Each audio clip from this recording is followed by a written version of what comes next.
하나님 말씀은 에스겔서 36장 26절입니다. 또 새 영을 너희 속에 두고 새 마음을 너희에게 주되 너희 육신에서 굳은 마음을 제거하고 부드러운 마음을 줄 것이며. 아멘. 사실은 16절부터 읽어보는 게 좋은데 16절 이하에서는 하나님께 돌아갈 수 있는 방법들을 얘기하고 있습니다. 어떻게 하나님께로 돌아갈 것인가 하는 것입니다. 하나님께로 돌아가서 정상적이 되어야지 그 사람이 복받을 수 있는 사람이 되는데, 우리가 하나님께로 돌아가지 아니하고 내 나름대로의 길을 선택하게 되어지면 그 삶은 안 겪어도 될 고난을 겪게 되겠죠. 그래서 어떻게 하나님께로 돌아갈 것인가, 하나님의 원래 복 주실 자리로 어떻게 회개할 것인가 하는 것들을 얘기하고 있습니다. 매우 중요한 것이죠. 우리들도 자주 떠나갔다가 왔다가 떠나갔다가 왔다가 이렇게 하기 때문에요. 갈 때는 저절로 되는데요, 이게 죄의 중력 같은 게 있기 때문에 놓으면 그냥 죄로 떨어집니다.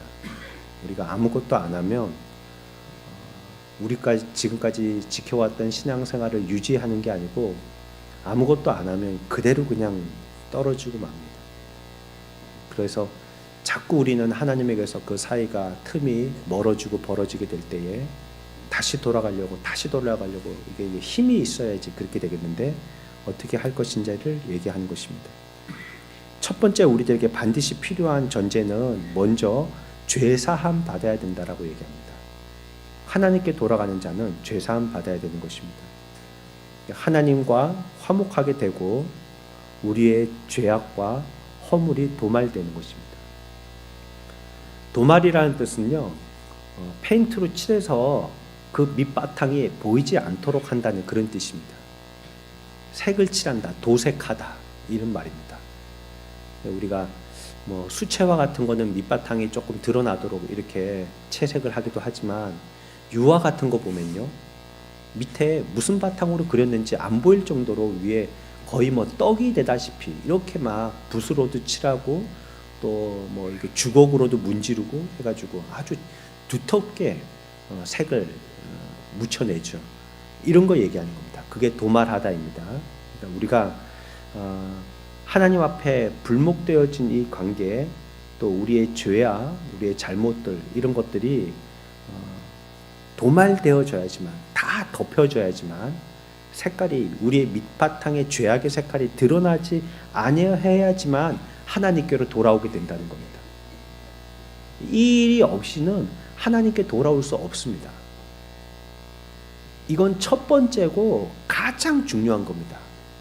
우리의 죄가 도말되지 않고는 하나님과 화목할 수도, 그렇다면 복은 아예 생각해보지도 못하는 겁니다. 우리가 하나님의 도움을 얻으려면요, 그분하고 바른 관계가 맺어져야 하는데 그 길은 오직 예수 그리스도 이 한 분밖에 없는 것입니다. 이분을 통하여서야만 우리가 하나님과의 관계가 새롭게 되어지고 또 회복되게 되어지는 것이죠.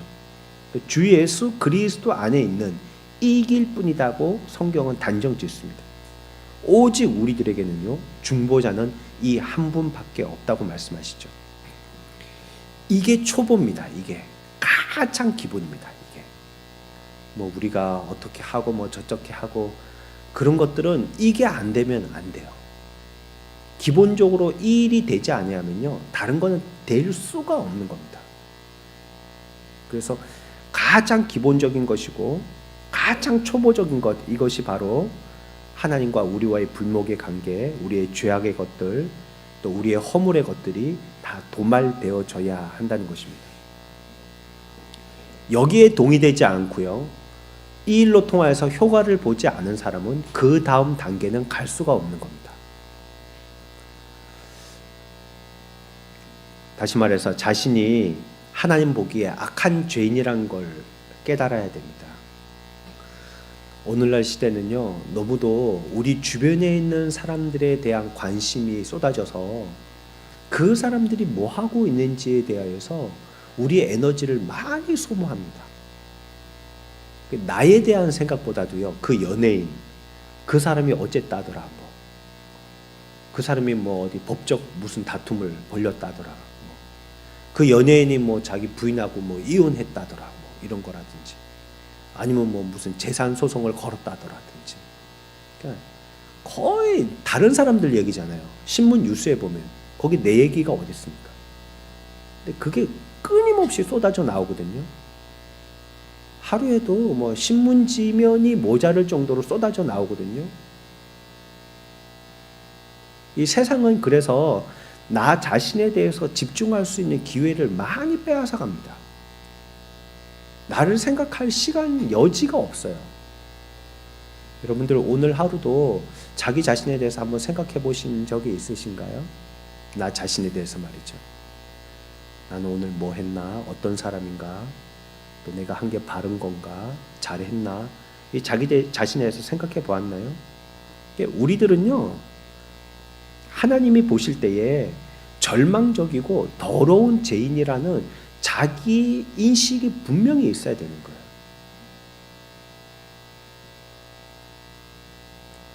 그렇기 때문에 하나님의 아들 외에는 우리가 구원받을 수 있는 방법이 전혀 없다라는 걸 인정해야 되고요.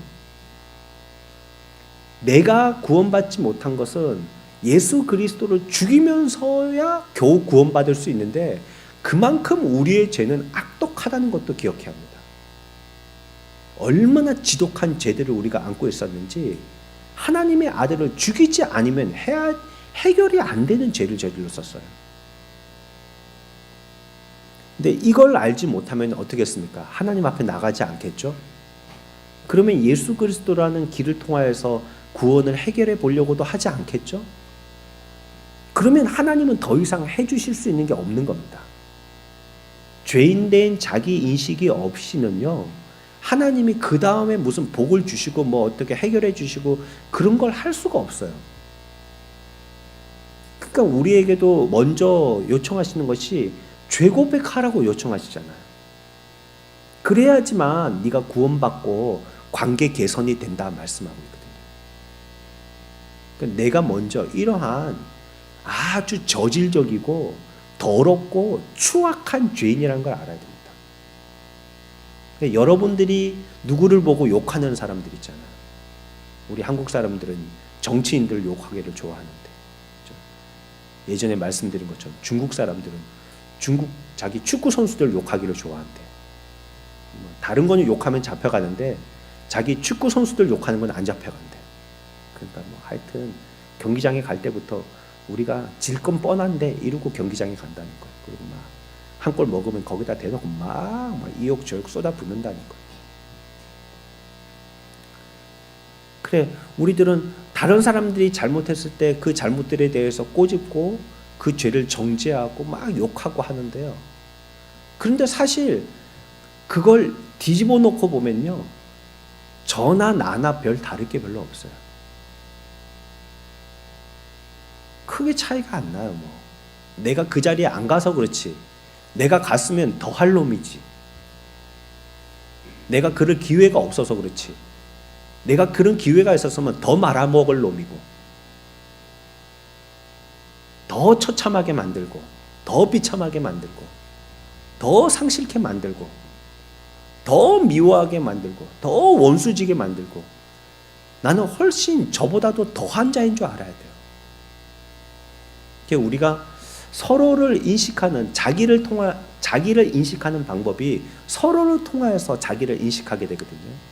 우리가 나를 잘 모르지 않습니까? 내가 내 자신에 대해서 잘 모르지 않아요.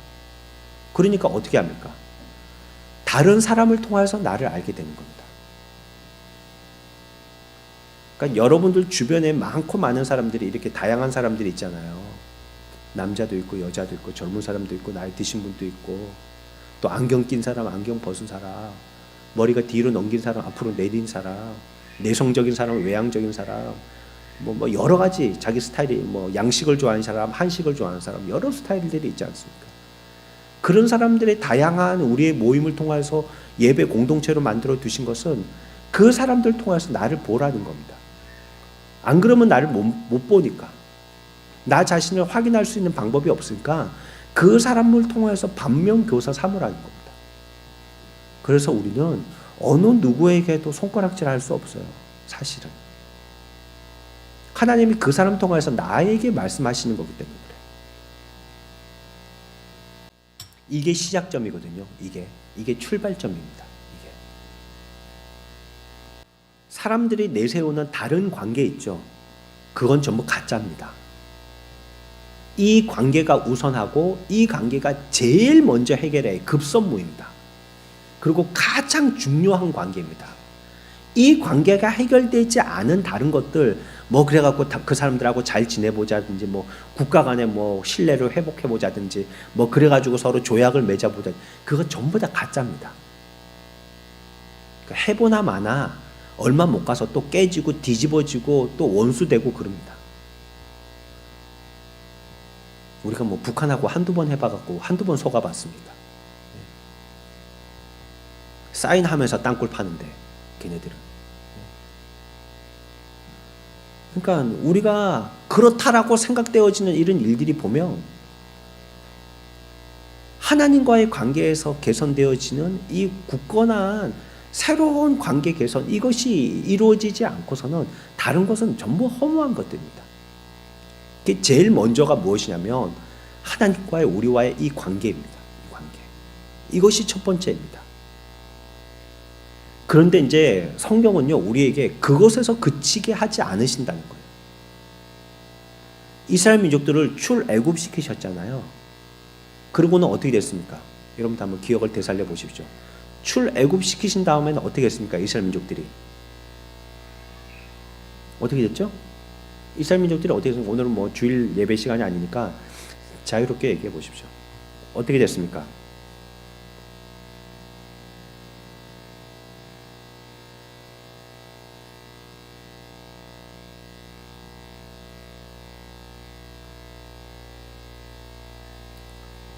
그냥 냅두신 게 아니란 말이에요. 출애굽이 목적이셨지만 출애굽하고 끝난 게 아니란 말이에요. 만약에 출애굽만이 목적이었다면 제가 생각하기에는 모세가 필요 없습니다. 하나님이 얼마든지 하실 수 있으니까. 그런데 출애굽 이후에 광야 생활이 남아 있단 말이에요. 그리고 또 가나안이라는 약속하신 땅에까지 도달해야 된단 말이에요. 우리의 신앙생활도요, 구원 이룬 걸로 끝이 아닌 거예요. 하나님과 관계 개선된 것만이 끝이 아니란 말이에요. 그거 됐어. 이제 가장 기본적인 거, 초보적인 거, 가장 중요한 거, 제일 먼저 해결해야 할 급선무, 그거 해결했으니까 됐어. 그리고 우리는 허리띠 풀어서는 안 된다는 겁니다. 그래서 말씀하시는 게 오늘 36장 26절입니다. 그래서 다시 얘기하면 우리가 출애굽하게 되었으니 이제 우리들은 어떻게 해야 할 꼴을 설명하고 계신 것입니다. 우리에게 뭘 주시겠다라고 말씀하시냐면요, 또 새 영을 너희 속에 두고 새 마음을 너희에게 주되라고 해놨습니다. 다 같이 해봅시다. 새 영과 새 마음, 새 영과 새 마음, 우리들에게 그거 주신다는 겁니다. 그래야지 광야 통과할 수 있기 때문에. 구원받았지만 이 광야를 통과해서 몇 년이 될지 모르는 이 광야 생활을 빠져나와서 가나안까지 가려면 우리에게는 새 영과 새 마음이 필요하다는 거예요. 왜냐하면 우리가 만약에 그냥 구원 계획에서 그리스도의 피로 죄사함 받은 걸로만 충만하다면요, 뭐 그것으로서 끝나면요, 우리들은 아마 모세가 하는 길은요, 바른 길을 가게 하는 게 아니거든요. 사실은 모세가 길을 알고 이스라엘을 200만 300만 자기의 동포들을 내가 어디로 데리고 가야 되겠다 알고 데리고 가는 게 아니란 말이에요. 모세도 몰라요. 지금 인도는 누가 하고 계신 겁니까?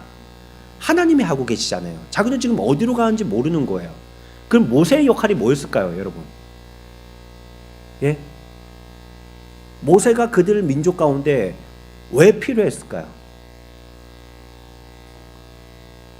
한번 생각해 보세요.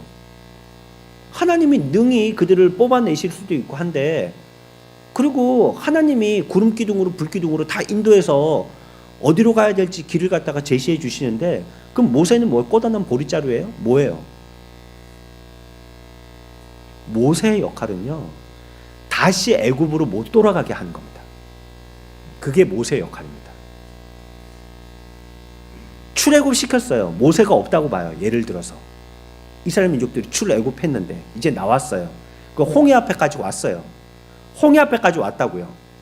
근데 가만히 보니까 저 멀리에서 막 애굽에 군사들이 이전까지는 살려주겠다고 해놓고 이제는 또 죽이겠다고 쫓아와가지고요, 막 먼지가 막 태산을 이루는 거예요. 드륵드륵 막 말소리, 전차 소리, 와 군대의 함성 소리. 이 이스라엘 민족들이 여기서 어떻게 되겠습니까? 그러면 뭐 하겠어요? 항복하고 돌아가겠죠. 예? 모세가 없었으면 항복하고 돌아갔을 겁니다. 왜냐하면 바다가 앞에 막고 있는데 이게 말 그대로 배수진이잖아요. 더 이상 갈 데가 없고 앞에서는 적이 공격해 오는데 뭐 어떻게 해결 방법이 있습니까? 언제 와보기를 했나, 뭐 여기를 답사를 해보기를 했나. 생판 처음 와보는 길인데 앞에 바다가 이렇게 있으니까 어디로 피해야 될지 모르겠고 여기서 광야 가운데 개죽음을 당하느니 항복하고 다시 돌아가는 게 낫겠다, 이렇게 생각했을 겁니다. 그런데 그 마음을 다잡고 그러지 못하도록 한 게 모세입니다. 그러지 말라고. 하나님께서 우리를 구원시키셨으니까 하나님의 구원을 보라고 그들의 마음을 설득시킨 겁니다.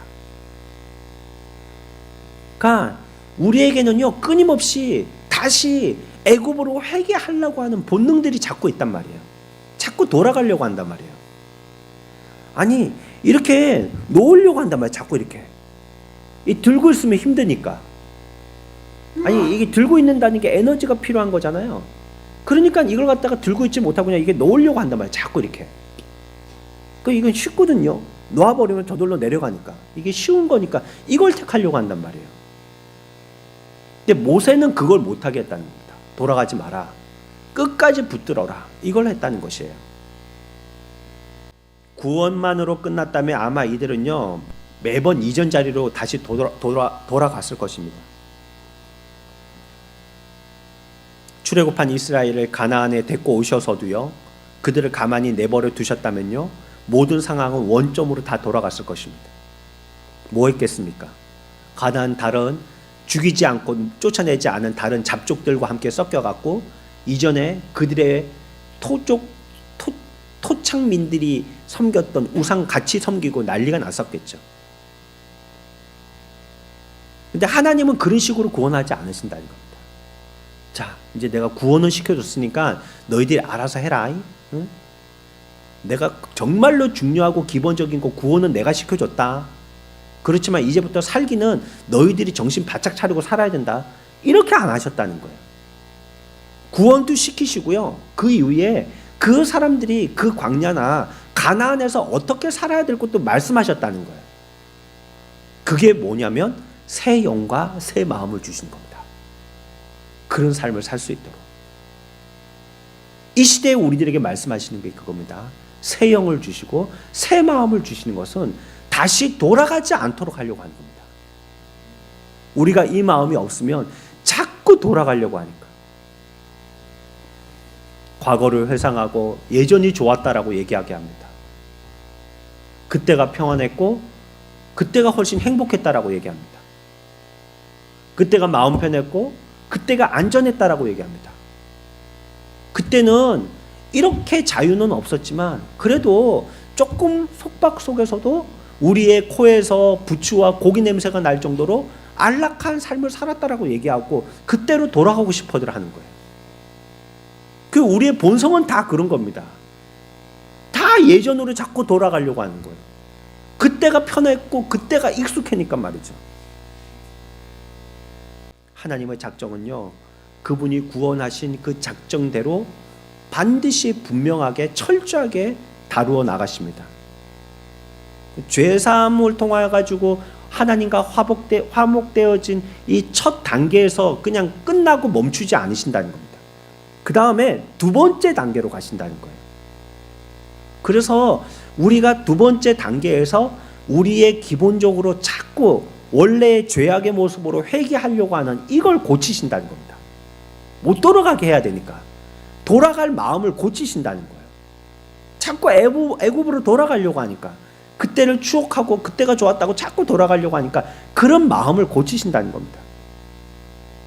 지금 에스겔서에는요, 이스라엘이 그 포로로 잡혀가서요 바벨론 강가에 있는 것입니다. 이들이 여기까지 오게 된 것도요 하나님을 반역했기 때문이죠. 그러니까 이들이 다시 반역하지 아니하는 태도가 중요한 거죠. 인간적으로는 이들이 나름대로 궁여지책으로 수를 쓴 게 뭡니까? 열심히 하고 하나님의 말씀을 많이 연구하고 그 율법들을 그대로 규명하신 대로 지켜나가고 이렇게 하려고 애를 썼잖아요. 그래가지고 신약의 바리새인들, 서기관들이 나온 거 아닙니까? 다시 하나님을 반역하고 망했던 예전의 포로 생활과 같은 그런 포로 생활로 돌아가지 않도록 하기 위해서, 이제 안 망하려고 정신 차리겠다라고 한 게 그런 방법들을 썼단 말이에요.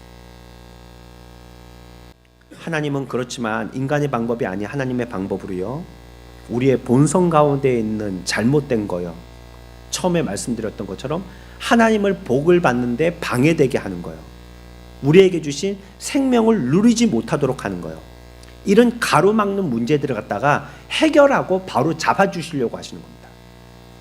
그것이 성령 하나님께서 이 땅에서 우리가 구원 생활을 이루어 나갈 때 하시는 일들입니다. 오늘의 본문의 말씀의 표현을 빌면 새 영과 새 마음을 주시는 거죠. 일반적인 의미에서 보면요, 감성과 감정보다도 이 마음이라는 것은요 좀 더 넓은 차원을 얘기하는데요, 정신적인 것을 가리키기도 하고요, 인격의 중심을 가리킬 때도 이 마음이라는 말을 쓰기도 합니다. 그러니까 이 마음은 동물하고 차이를 나타내겠죠. 동물이 마음은 없죠. 그러니까 이것은 어떤 정신, 어떤 지각 이런 것들을 표현할 때 쓰는 단어가 이 마음이란 단어입니다. 우리는 끊임없이 공경에 빠지지 않습니까? 올 한 해도 우리가 얼마나 많은 수렁에 한 발이 들어갔다가 나왔다가 들어갔다 나왔다 그런 일들을 많이 겪었습니까? 세상에도 보십시오. 끊임없이 뭐가 발전되고 뭐가 발명되고, 그래서 우리들은 좀 더 나은 자들 이렇게 되는 것 같지만, 그러나 우리 가운데 있는 문제들은 여전히 잔존해 있고요, 끊임없이 반복되고 해결되지 않습니다. 예, 문제가 있단 말이에요. 여기에 어딘지 문제가 있단 말이에요. 그래서 이 문제를 해결해야 된단 말이에요. 우리 가운데. 대중적인 관점은 뭡니까? 이런 문제를 해결하기 위해서 어떻게 해야 된다는 겁니까? 교육하면 된다는 거예요. 사람들을 가르치면 된다. 문제는 인간이 인간답게 살지 못해서 그러니까 인간을 인간답게 살도록 하기 위한 교육을 실천하면 된다는 거예요. 그래서 실패 가운데서도 비참 가운데서도 자꾸 교육하면 그 조처로 우리들은 이전과 같은 그런 실패를 답습하지 않게 된다는 것이죠. 이건 비기독교인들이 얘기하는 것입니다. 그들의 인생관을 얘기하는 것입니다. 근데 우리는 특별히 변할 필요는 없다는 거예요. 우리 속이 변할 필요는 별로 없다는 겁니다. 그러니까 우리는 뭐 하면 되느냐면 조금 나아지기만 하면 된다는 거예요. 변할 필요 없이 조금만 나아지면 된다는 거예요. 그러니까 나쁜 환경이 나쁜 사람을 만들고 좋은 환경이 좋은 사람을 만드니까 좋은 환경만 만들어주면 된다는 겁니다. 그래서 자꾸 도시를 만들죠. 아파트 자꾸 짓고 깨끗하고 화려하고 편리하게 자꾸 만들죠. 그러면 더 나아진 삶을 살 거라는 것입니다. 그러나 뭐 우리가 여러 번 이사 다녀봐도요, 새 집에 들어간다고 그 사람들이 새 사람입니까? 절대 그렇지는 않습니다. 이건 그냥 세상적으로 그냥 비기독교인들이 얘기하는 그냥 대중들이 가지고 있는 관심입니다. 그렇게 하면 되겠지 하는 방법이죠. 하지만 성경에서 얘기하는, 오늘 본문에서 얘기하는 것, 성경이 얘기하는 성경적인 관점은 전혀 다르게 얘기하고 있거든요. 그러니까 인간의 본질과 기초와 그 근본과 기본이 다 잘못됐다는 겁니다.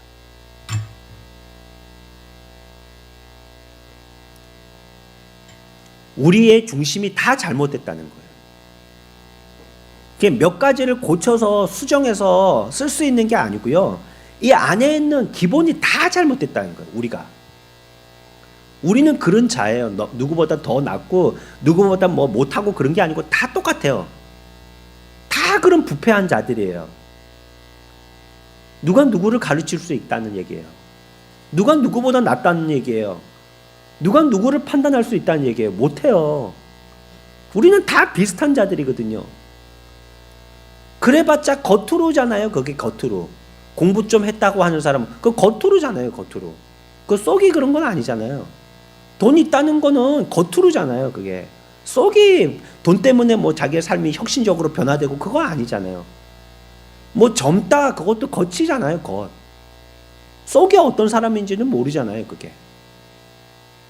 그러니까 세상은 계속 겉을 통해서 자기를 피하라고 자기가 변화되어진 우수한 인재라고 자꾸 자랑을 하죠. 근데 성경은 너희는 전혀 그렇지 않다라고 얘기합니다. 겉 보지 말고 속을 보라고 자꾸 얘기하고, 속을. 널 속을 보라고, 널 속 상태가 어떤지. 마음, 존재, 인격 이런 게 다 잘못됐다는 겁니다. 안에 속은요 정말로 썩어 문드러졌다는 것이에요. 성경이 주님으로 입을 통해서 우리에게 표현하신 것처럼 정말로 회칠한 무덤과 같다는 거죠. 겉은 회칠 아시죠? 미장했다는 뜻이냐. 미장. 시멘트로 미장. 그 흙손 가지고 이렇게 미장해 놓으면 깨끗하죠. 깨끗하지 않습니까? 그렇지만 그 미장한 무덤 안에는 시체가 썩고 있잖아요. 겉만 멀쩡하지 안에는 썩어 문드러졌다는 거죠. 그 우리의 존재들이 그렇다는 것입니다. 그렇기 때문에 우리들에게 필요한 것은 교육이나 정보나 격려나 선한 노력이나 무엇인가 충전이 아니라는 거예요. 그 이 시대에 우리들에게 진짜 필요한 것은 새 영과 새 마음이 필요하다는 겁니다. 이렇게 되지 않으면 그건 회칠한 무덤이라는 거예요. 그냥 20살 먹은 회칠한 무덤, 30살 먹은 회칠한 무덤, 40살 먹은 회칠한 무덤 똑같다는 겁니다. 그게 더 낫고 더 못하고도 없어요. 똑같다는 거예요. 그냥. 그러니 우리들은요 이 둘 중에 한 가지를 택해야 됩니다. 대중적인 방법을 택하여서 여러분들은 교육을 택해서 개선될 거라는 착오 속에 그걸 계속 시도해 보든지, 아니면 우리는 이미 부패해서 철저히 타락했기 때문에 내 속이 바뀌어야 된다라고 생각하고 하나님 앞에 내 영과 내 마음을 새롭게 해달라고 기도하든지, 둘 중에 한 가지를 선택해야 된다는 거예요. 그 세상은 뭘 선택하죠? 교육을 선택합니다. 세상은 교육입니다. 교육. 우수 인재 양성, 교육을 택합니다. 세상은 그래서요 끊임없이 지식 위주로 갈 겁니다. 앞으로도. 뭐 약한 사람들, 뭐 소수자들, 불쌍한 사람들, 그런 사람들에게 도덕적인 책임을 가지고 바라보긴 하지만요 시대가 이끌어가는 거는 똑똑하고 돈 많은 사람들에 의해서 이끌려갈 겁니다. 왜냐하면 세상은 그렇기 때문에, 세상은 그걸 추구하기 때문에. 우리는 과연 개선이 가능한 존재인가 하는 거예요. 그래서 우리 바뀔 수 있는 존재냐는 겁니다. 성경은 우리들에게 얘기하고 있거든요. 뭐라고 얘기하고 있냐면요, 너희 육신에서 굳은 마음이 되었다라고 얘기하고 있습니다. 우리 마음이요 굳은 마음이 되었다. 굳은 마음. 저는 좀 슬픈 영화 보면 억지로 안 울려고 하는 사람이거든요. 울면 좀 부끄럽잖아요. 그렇죠? 옛날부터 뭐 남자는 뭐 3번 울어야 된다. 부모 돌아가셨을 때, 친구 죽었을 때. 또 한 번이 뭡니까? 태어날 때. 태어날 때 뭐 자기가 울고 싶어서 우는 게 아니고 간호사 누나가 뭐 뺨을 때리니까 울지. 그렇죠? 엉덩이를 뺨 때리는 게 아니죠. 엉덩이를 때리니까 울지. 그래서 3번 운다는데, 그래 그게 좀 부끄럽거든요. 옆에 또 뭐 와이프가 있다든지 아이들이 있는데 같이 막 운다든지, 감동적인 영화를 봤는데 옆에서 막 울고 있는데 아빠도 같이 울고 그런 거 조금 부끄럽거든요. 그러니까 어떻게든지 좀 안 울어 보려고 막 눈을 갖다가 뒤로 제끼고 막 나왔던 눈물도 다시 들어가라고 막 하고 막 그렇게들 하죠. 제 마음이 굳어 있는 것 같아요. 그래서 말씀을 준비하면서도 내 마음이 아주 딱딱해 있구나. 이게 거의 이순신 동상 뺨치도록 딱딱해져 있구나. 이게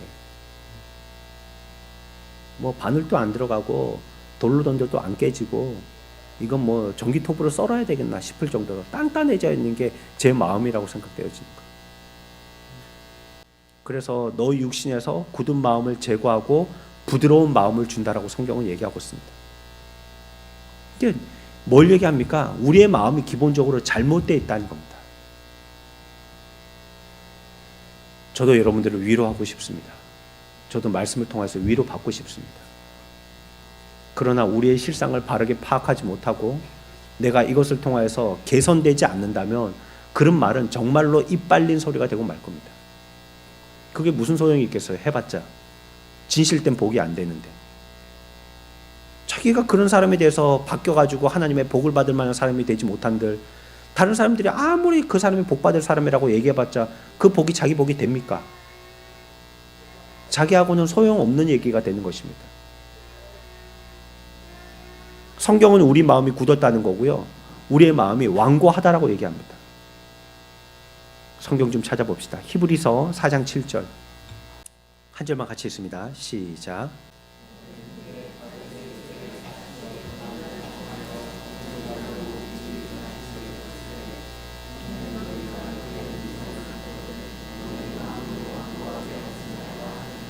어떻게 하지 말라고요? 굳게 하지 말라는 겁니다. 여러분들 마음을 깨야 됩니다. 우리의 마음을 깨야 됩니다. 완고한 마음이 있어서는 안 됩니다. 광야에서 하나님을 경노케 했던 이스라엘처럼요, 마음을 굳게 하지 말라는 것입니다.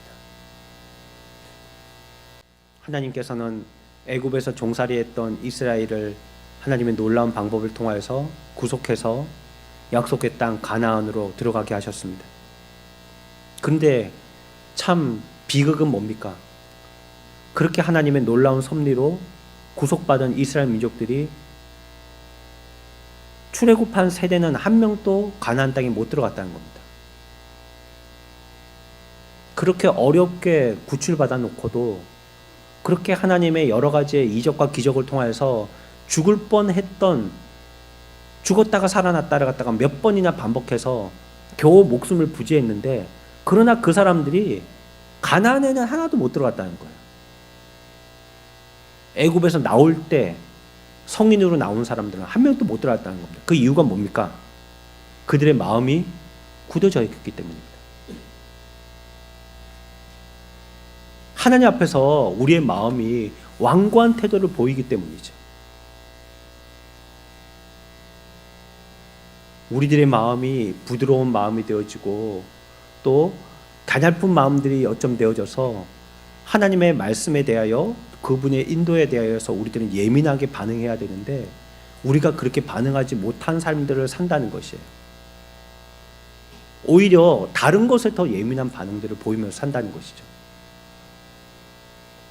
이 히브리서 기자는 그래서 금방 우리들은 읽을 때 4장을 읽었지만요, 앞으로 조금 더 가볼까요? 3장입니다. 13절 같이 읽습니다. 시작.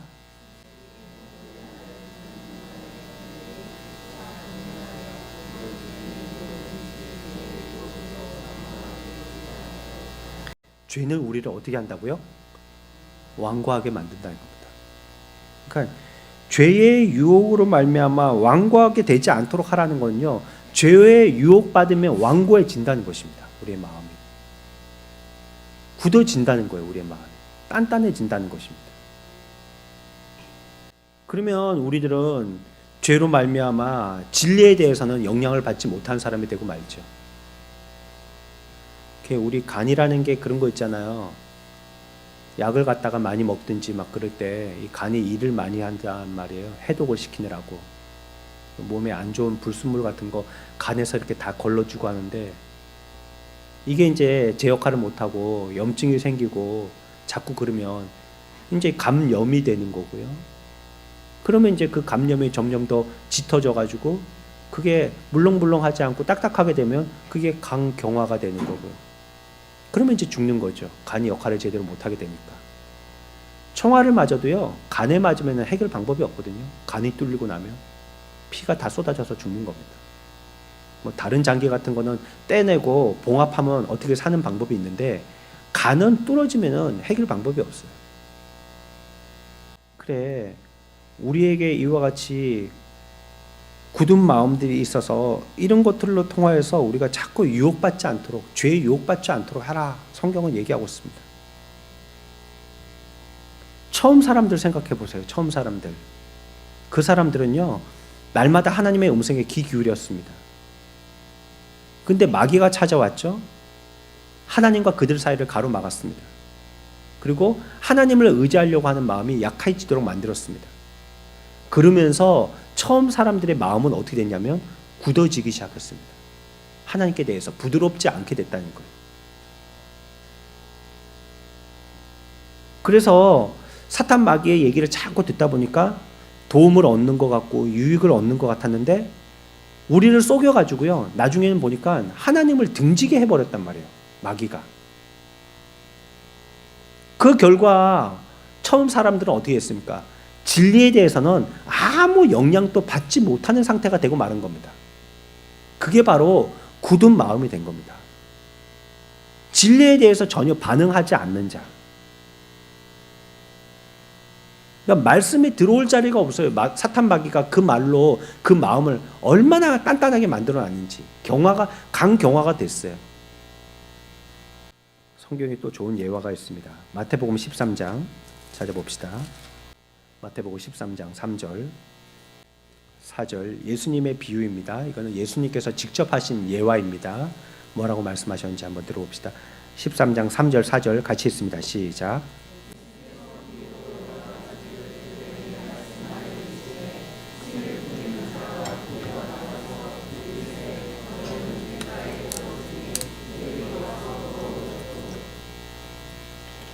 여기 보면요, 길가가 있다고 얘기하고 있잖아요. 길가에 떨어짐에 새들이 와서 먹어버렸고 있습니다.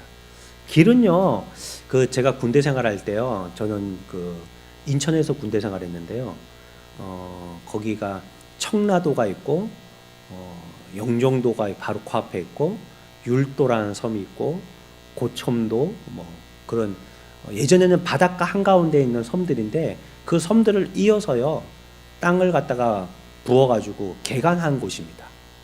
그러니까 그 방파제가 쪽쪽 발라요. 이걸 갖다가 해안선 만들어진 대로 경계선을 만든 게 아니고 인위적으로 사람들이 그 선을 이어서 딱딱 만들어 놓은 그런 방파제이기 때문에 몇 킬로씩 됩니다. 여기서부터 저까지 갔다 오려면 한 1시간이 걸립니다. 그런데 거기 보면 포장이 안 돼 있으니까요, 이 땅이 점점 꺼지거든요. 흙을 묻어놨는데 바다에다가 흙을 부어 놓으니까 이게 가만히 있는 게 아니고요, 조금씩 꺼집니다. 이게 다 꺼지고 바닷물도 다 빠질 때까지 기다려야 돼요. 그래야지만 거기다가 뭐 건물이라도 한 개 지을 수 있어요. 안 그러면 나중에 뭐 부실 시공돼서 다 넘어가 버리죠. 한참을 거기 그렇게 이제 해안선이 바뀌어 놓으니까요, 거기다 철책을 만들고 그 군인들이 지키는 겁니다. 바로 위에가 강화도고 조금만 더 올라가면 북한이니까 지키는 겁니다. 그러니까 저기 중대 본부에서요, 우리가 근무 쓰는 이 바닷가까지 밥을 날라줘야 된단 말이에요. 밥을 우리가 있는 데서는 밥할 그런 뭐 장비 같은 게 없고, 저기 중대에서 밥을 만들어서요, 무식하게 페인트통 있죠. 페인트통에다 담아 갖고 옵니다. 깨끗이 씻어가지고 흰 페인트통, 거기에 국 담고 밥 담고 반찬 담고 그러니까 갖고 옵니다. 뭐 많이 쓰고 깨끗이 씻어서 이제 페인트 냄새 나지 않는데, 그런데도 밖에 보면 뭐 노름표 페인트 뭐 이런 거 써 있습니다. 그거 이제 뒤에 군용차에다가 싣고요, 밥 주러 가는 거예요. 밥 추진 간다 뭐 이렇게 얘기하는데 밥 주러 가는 겁니다. 그러니까 그 길이 원래는 전부 다 그냥 사막 같은 길, 그냥 흙 부어놓은 그런 길이거든요. 근데 보면 늘 그 차가 달리는 길이 있단 말이에요. 그 길은 뺀질뺀질해요. 그 길은. 다른 길은 진짜 막 흙 부어놔가지고요, 막 이상한 풀들 막 자라 있고, 이제 진짜 광야 같거든요. 뭐 집도 없고 아무것도 없고 뭐 허벌판이에요. 근데 그쪽으로 초소까지 가는 그 길만 차가 맨날 밥 싣고 나르고 물 싣고 나르고 하다 보니까 거기만 반질반질하단 말이에요. 반짝반짝합니다. 얼마나 차가 다져놨던지 길이 타일 깔은 것처럼 반짝반짝해져요. 이런 걸 길가라고 얘기하는 거예요. 길가 마음. 우리로 오늘날로 치면 현대로 얘기하면 고속도로 같다 있는 겁니다. 우리의 마음이. 여기에 씨가 떨어졌다는 거예요.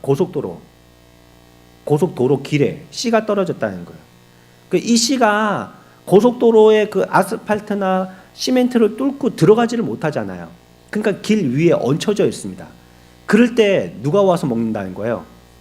새가 날라와서 그거 너무나 잘 보이니까 뭐 딱 위에 올라가 있으니까 그거 와서 먹어버린다는 겁니다.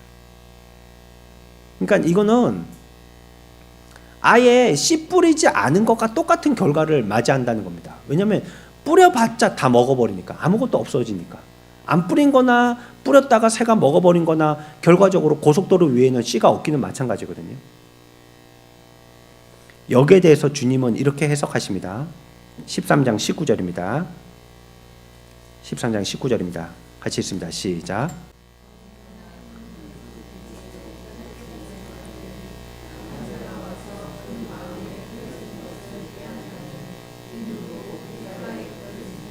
여기 보세요. 아무나 천국의 말씀을 듣고 깨닫지 못할 때는 악한 자가 와서 그 마음에 뿌려진 것을 빼앗나니 이는 곧 길가에 뿌려진 자요 라고 얘기하고 있습니다. 길가에 뿌려진 자를 얘기할 때에 마음이 굳어지면요, 천국의 말씀을 들어도 깨닫지 못한다는 거예요. 그 의미를 발견하지 못하게 된다는 거죠. 그러니까 말씀이 그 마음 속에 뚫고 들어가지를 못하게 된다는 것입니다. 그러니까 그 자리에 말씀이 그대로 남아있게 되죠. 그런데 그 남아있던 씨를 새가 발견해서 삼켜버리는 것입니다. 고린도전서 2장 14절에 육에 속한 사람은 하나님의 성령의 일들을 받아들이지 아니하나니 이는 그것들이 그에게는 어리석게 보임이요 또 그는 그것들을 알 수도 없나니 그러한 일은 영적으로 분별되기 때문이라. 성경이 얘기합니다. 우리가 이 세상에 있을 때 예수님 또 인간의 몸을 입고 이 땅에 오셨지만 사람들의 통치자들이 예수님을 알아보지 못한 이유는 그들이 허물과 죄로 말미암아 죽었기 때문이라고 표현하고 있거든요. 그러니까 마음이 굳은 사람은 이렇게 얘기하고 있는 것입니다.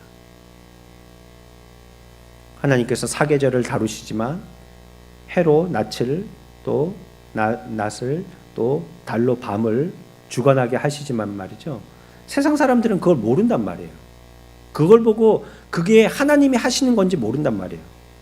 사계절이 뚜렷하게 돌아가게 하지만 그게 하나님이 하시는지 모른단 말이에요. 왜냐하면 마음이 굳어져 있기 때문에 그들은. 그걸 알지 못한다는 겁니다. 하나님이 간섭하시는 것도 모른다는 거예요. 아무것도 못 듣고요. 아무것도 못 보는 거예요. 이게 멈춰서 생각하지도 않습니다. 그래서 그들은 뭐합니까? 비가 오면 비 온다고 원망, 눈이 오면 눈 온다고 원망, 날이 너무 좋으면 날이 너무 좋다고 원망, 스키 타야 되는데 날이 너무 좋아가지고 눈이 안 내리니까 그것도 원망이라는 거예요. 그러니까 이런 사람은, 교회 밖에 있는 그런 사람들은 하나님께 대해서는 완전히 죽은 자와 같다는 것입니다. 마음이 굳어져가지고요, 전혀 반응하지 않는 것입니다. 거기에 비해서 성도들은 어떻습니까? 하나님과 관계를 맺고 그와 함께 행하죠. 삶 전체가 하나님에 대해서 살고 또 하나님 중심으로 움직이는 것입니다. 아브라함과 모세와 다윗이 그랬죠. 그들은 살아 있었고요, 말씀에 대해서 깨어 있었고요, 말씀을 통해서 반응했습니다.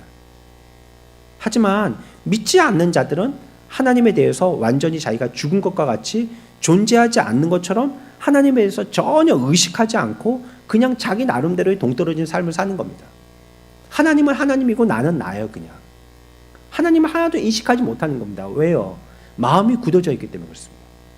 그 마음이 아스팔트나 콘크리트 위에 떨어진 씨앗과 같이 돼가지고요, 도무지 그 말씀의 씨앗이 박혀지를 않은 거예요.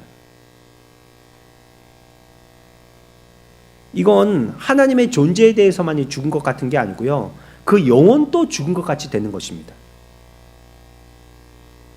우리의 영혼이 얼마나 소중한지 모르는 것입니다. 그러니 도둑질을 하고 나쁜 짓들을 하지 그렇게.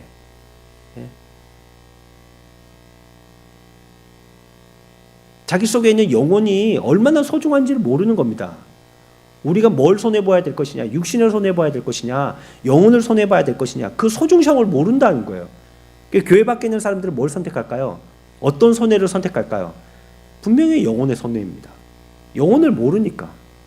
영혼을 팔아먹든지 어쩐지 간에 나는 그냥 유의를 즐기고 향락에 젖어 있으면 된다라고 생각합니다. 그러니까 뭐 마약하고 술 먹고 담배 피고 그러는 겁니다. 그 영에 대한 소중함을 모르거든요. 그냥 세상의 삶이라는 측면만을 생각하는 것입니다. 영혼을 잊고 지나죠. 인식하지 못하는 겁니다. 영혼에 대해서 관심도 없어요. 그러니까 내가 죽으면 어떻게 될지도 몰라요. 그냥 살다가 죽는 거지 이렇게 생각하는 거죠. 우리가 살다가 그냥 개나 돼지처럼 그냥 죽고 끝나버릴까요? 그냥 고양이 키우다가 죽듯이 우리들도 죽으면 그냥 끝나버리고 그냥 땅에 묻어버리면 끝나는 것입니까? 모릅니다. 영혼에 대해서. 그리고 그 영혼은 나중에 어떻게 될지도 모르는 거예요. 심판받는 것도 모른다는 거예요. 영혼에 관심이 없으니까 이 땅에서도 영혼을 위주해서 살고 그 영혼이 부흥되고 건강하게 만들려고 애를 써야 되는데 그것보다 육신 위주로 사니까요. 영혼에 대해서는 아예 문외한이 돼가지고요. 하나님 앞에 갔을 때 이 영혼이 어떤 모습으로 서게 될지도 모르는 겁니다. 지금 내 영혼이 그냥 뭐 너무 골골하고 아파가지고 피죽도 못 먹은 사람 같이 완전히 기가 빠져 있는지 턴실하고 건강해가지고 주님의 심판대 앞에 가가지고 분명하고 확실하게 나는 고백하고 그분을 통해서 영광을 나도 받고 또 그분께 영광을 돌리고 이렇게 될지 뭐 어떻게 될지 모르는 거예요. 영혼에 관심이 없는 것이죠. 이거는 전부 다 영적인 거죠. 영적인 거. 이런 것들이 전부 다요. 굳은 마음에서 온 결과입니다. 그래서 로마서 8장 7절에서는요. 육신의 생각은 하나님과 원수가 된다라고 얘기하고 있습니다. 단순히 굳어져 있는 마음은 하나님께 대하여서 반응하지 않는 게 아니고요. 원수가 된다는 겁니다. 굳어진 마음은. 마가복음 5장에 보면 가다라 지방 또 어떤 데에서는 거라사인 지방이라고도 얘기합니다. 어떤 귀신 들린 사람 2명이 나타납니다. 그래갖고 예수님 앞에 서가지고요. 나의 기한이 아직 멀었는데 왜 빨리 오셔갖고 우리를 괴롭힙니까? 그렇게 합니다. 그 속에 귀신이 들어있거든요. 근데 그 무덤가에 귀신 들린 사람들 옆으로는 아무도 못 지나가요. 얼마나 이 사람들이 험악하게 하는지. 뭐 지나가면 뭐 깨물고 조차고 두드러 패고 봉변을 당하거든요. 그 옆으로 그 사람들한테 지나다니면. 근데 아무도 못 지나다녀요. 근데 예수님을 만난 것입니다. 근데 예수님이 어떻게 하셨죠? 그 속에 있는 귀신들을 쫓아냈죠. 그 귀신들이 어디에 들어가겠습니까? 돼지떼에 들어가겠죠. 근데 그 돼지떼들이 전부 다 어떻게 됐습니까? 강물에 빠져서 전부 자살했잖아요. 다 죽어버렸습니다. 그리고 이 귀신 들렸던 사람들은요. 옷을 챙겨 입고 앉게 되어집니다. 제자리에 앉아 있어요. 정신 차려진 거예요. 미치갱이처럼 옷도 찢고 짐승처럼 그렇게 있다가 이제 옷을 추스려가지고 사람처럼 좀 멍해가지고 이제 정신이 돌아와서요. 그래 앉아 있는 겁니다. 그걸 동네 사람들이 본 겁니다. 동네 사람들이 봤어요. 그러고는 예수님께 대해서 뭐라고 했을까요? 뭐라고 했습니까? 아이고 할렐루야 메시아가 오셨네. 하나님을 찬양했습니까? 아니고요. 우리에게서 떠나가시라고 합니다. 어둠의 일들은 자꾸 숨기고 싶은데요. 빛이 와서 숨겨지지가 않으니까요. 빛 보고 비키라는 겁니다. 있었다가 내 어둠이 다 밝혀지고 들통날 테니까. 그러니까 이것처럼요. 우리들은 죄악으로 말미암아 마음도 잘못됐지만요. 우리의 영도 철저하게 부패된 것입니다. 그런데 이런 사람을 가르친다고 된다고요? 이런 존재인 부패되어진 인간이 대학 나오면 좋은 사람이 된다고요? 순 거짓말입니다. 그 말은. 부패되어진 우리들은 많은 공부를 할수록 더 저질스러운 악한 사람이 되고 맙니다. 그러니까 사기도요, 머리 좋은 사람들이 친단 말이에요. 예? 어디 골목에서 돈 500원, 1000원 뺏는 그 깡패들은 좀 도둑처럼 그렇게 하지만요, 사람들 수백억, 수천억 빼먹는 사람들은 머리가 비상해야 된단 말이에요. 어떤 시도도 효과가 없을 것입니다. 그들에게는 오직 말씀의 씨앗이 심겨질 만한 새 땅이 되는 것이 필요한 거예요. 새 마음과 새 영이 필요한 것입니다. 우리에게는 모든 것이 새로워지는 것이 필요하다는 겁니다. 그것이 복음이 약속하는 것입니다. 마음을 변화시키고 우리의 영혼을 변화시켜 주신다는 것입니다. 저는 그런 부분에서 하나님께 대해서 소망을 두고 이 자리에 말씀을 들고 섰습니다. 나를 보니까 너무 안 바뀌니까 이게. 지금 또 우리 집에서 내가 연습하고 있는 게 있거든요. 와, 맛있다. 뭘 먹어도 맛있다는 소리를 안 하니까. 뭐 짜다, 맵다, 싱겁다, 뜨겁다, 차갑다 맨날 그래 하니까 이제 좀 훈련을 해야 되겠다고. 와, 맛있다. 와, 시원하다. 이 마음이 얼마나 처음에 말씀드린 것처럼 완악하고 이 양심이 굳어져 있는지, 슬픈 걸 봐도 눈물도 안 나고 기쁜 걸 봐도 흥분도 안 되고 좋아 보이지도 않고 그런 거예요. 지난주에도요, 세 가족이 왔거든요. 그분들을 모셨는데 네 분이 한꺼번에 왔어요. 세 분이 한 명을 전도하려고 오신 거예요. 야, 이 그분들 대단하죠. 그분들 신앙생활은 부산에서 하고 있습니다. 대신동에서. 근데 이 삼촌 한 분 구원시키려고 가족이 세 명이 똘똘 뭉쳐가지고 지금 한 달째 이분을 우리 교회 지금 출석시키고 있는 거예요. 그래갖고 등록시킨 겁니다. 또 어떤 할머니 한 분도 그래갖고 양산에다가 등록시켰대요. 삼양교회에다가.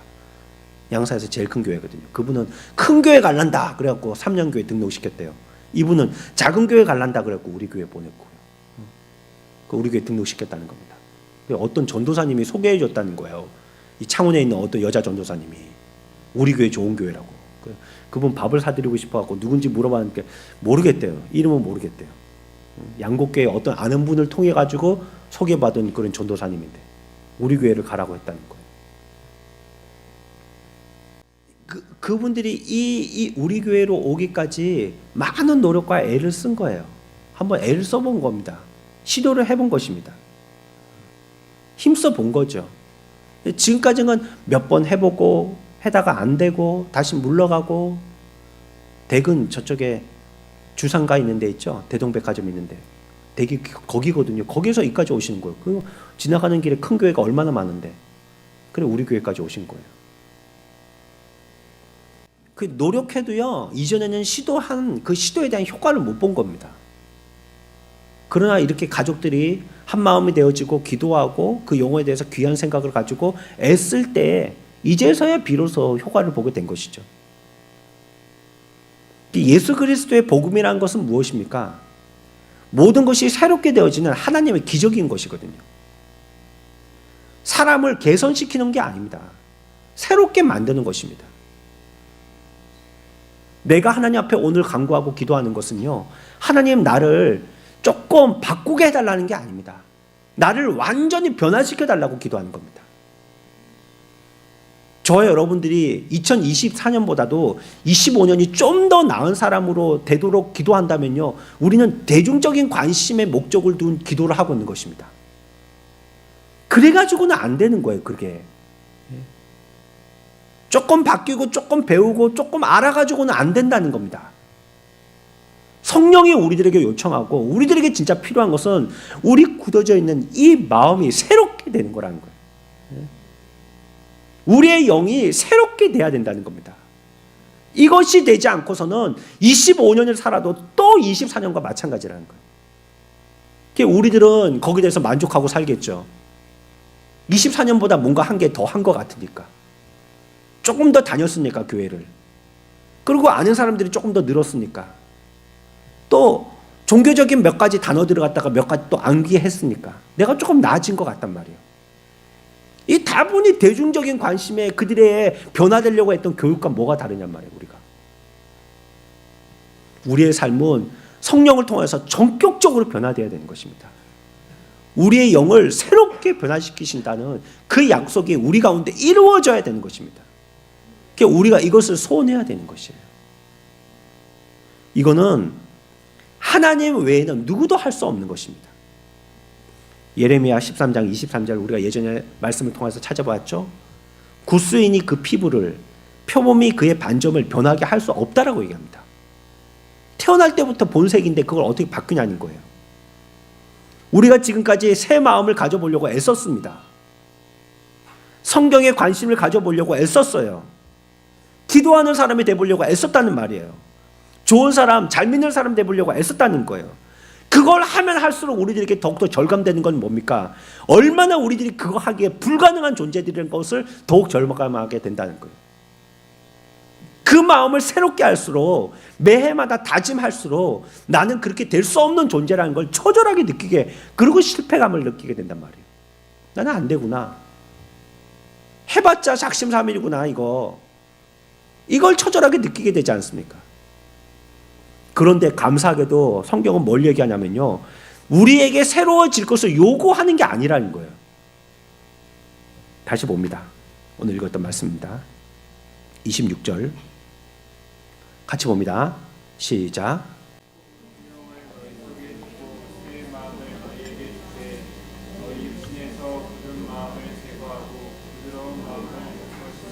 보십시오. 끝에 있는 어떻게 한다는 이 말이 중요한 건데요. 그렇게 어떻게 한다고요? 부드러운 마음을 어떻게 한다고요? 준다는 겁니다. 준다는 거. 우리에게 놀라운 것은요. 우리가 지난주에 은혜에 대해서 생각할 때도 실수하기 쉬운 부분 중에 한 개가 내가 뭔가를 갖다가 하려고 하는 것. 구원받게 되어지는 이것이 하나님의 역사고 하나님의 일하심인데 내가 그 구원에 한 번도 어떤 부분에서도 그 일에 간섭될 수도 없다는 것. 우리 기억해야 된다 했잖아요. 이 일도요, 내가 하면 10중 8구 다 틀린다는 거예요. 안 된다는 겁니다. 오늘 저와 여러분들이 하나님 앞에 기도하기를 변화되어진 삶을 삽시다라고 작정하는 기도보다도요, 주의 영을 통하여서 우리들을 변화시킨다고 했으니까 내 영과 내 마음을 변화시켜 주시옵소서라고 기도해야 된다는 거예요. 이게 성령이 해주셔야지만 되는 것이지 내가 작심한다고 되는 게 아니란 말이에요. 내가 오늘 말씀 듣고 제아의 종소리 듣고 떠오르는 25년도 1월 1일에 첫 해를 보고 그런다고 그 사람이 새로워지는 게 아니란 말이에요. 우리끼리 그 기대에 부풀어 있는 것이지. 그거 어떻게 해야 됩니까? 하나님께서 해주셔야 되는 겁니다. 새 마음과 새 영을 너희에게 주겠다고 말씀하시고요. 오직 너희 육신의 굳은 마음을 제거하고 부드러운 마음을 주시겠다라고 얘기합니다. 이것은 오직 하나님만이 하실 수 있는 기적입니다. 부드러운 마음을 주는 구속의 기적을 행하시겠다라고 얘기하는 것입니다. 이 일들을 우리가 발견하게 되어질 때에 우리 주변에 있는 가장 가까운 사람들, 사랑하는 이들도 같은 것을 얻기를 바라게 됩니다. 내가 이것을 얻게 되었으니까요. 이 새 원리를 우리가 이해하게 되면 자신이 전에 그토록 눈멀었다는 것이 믿어지지 않을 정도로 모든 것이 분명하고 선명하게 보이게 되어집니다. 이전에 내가 삶의 목표로 삼았던 것이 그것이 시간 낭비로 깨달아 알게 되어진다는 것이에요.